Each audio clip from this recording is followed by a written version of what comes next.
বাঙালি হেসেলের আমি কবিতা। আজকে আমরা চিকেন কারি করব, কিন্তু পেঁয়াজ টমেটো ছাড়া। পেঁয়াজ টমেটো কাটার কোনো ঝামেলা নেই। আমি যে পাত্রটায় রান্না করব সেই পাত্রটাতেই ম্যারিনেট করব বলে এখানে নিয়েছি। প্রথমে চিকেনগুলোকে ভালো করে ধুয়ে পরিষ্কার করে জল ঝরিয়ে নিয়েছি। এখানে আমি 300 গ্রাম মতন চিকেন আছে। আমি টক দই দিচ্ছি এখানে 25 গ্রাম মতন, মানে আড়াই চা চামচের মতন আমি এখানে টক দই দিচ্ছি। দিচ্ছি হলুদ গুঁড়ো,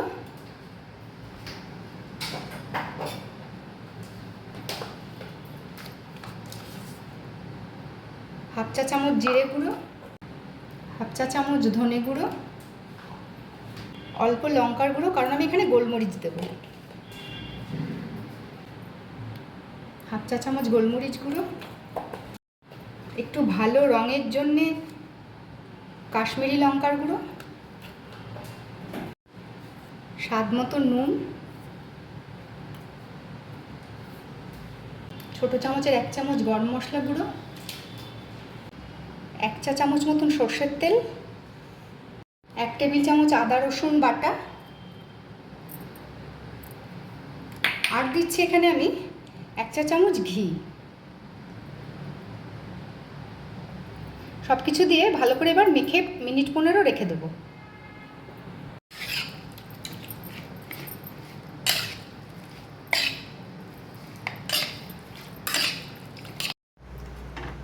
মিনিট 15 আধ ঘন্টা হয়ে গেছে, আমি চিকেনটা ম্যারিনেট করে রেখেছি। এবার আমি চিকেন গ্যাসে বসিয়ে দিলাম। আমি এই পাত্রেই রান্না করব বলে এখানেই ম্যারিনেট করেছিলাম। আমি এখানে দিয়ে দিচ্ছি কয়েকটা কাঁচা লঙ্কা চিরা।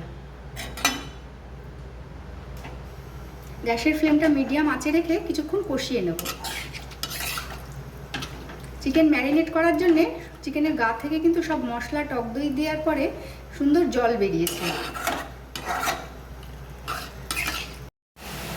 মিনিট 5 কষানোর ফলে সুন্দর তেলটা ছেড়ে দিয়েছে।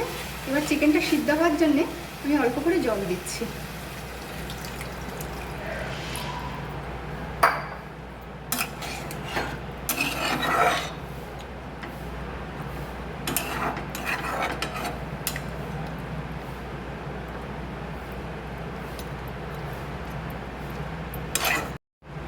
ঢাকা দিয়ে দিচ্ছি চিকেনটা সিদ্ধ হওয়ার পর্যন্ত। এই রান্নাটা কেউ প্রেশার কুকারে চাইলেও করতে পারেন। আমি কড়াইতেই করছি, কিন্তু এটা প্রেশার কুকারেও করা যায়। কিছুক্ষণ পর ঢাকনাটা খুলছি। সুন্দর গন্ধ বেরিয়েছে। চিকেনও কিন্তু গা মাখা হয়ে চিকেন সিদ্ধ হয়ে গেছে। আমাদের আজকের রেসিপি পেঁয়াজ টমেটো ছাড়া চিকেন কষা তৈরি। আমাদের আজকের রেসিপি টমেটো পেঁয়াজ ছাড়া চিকেন কষা তৈরি। ভাত রুটি পরোটা ফ্রাইড রাইস সব কিছু দিয়ে কিন্তু এই কষা খেতে খুব সুন্দর হয়।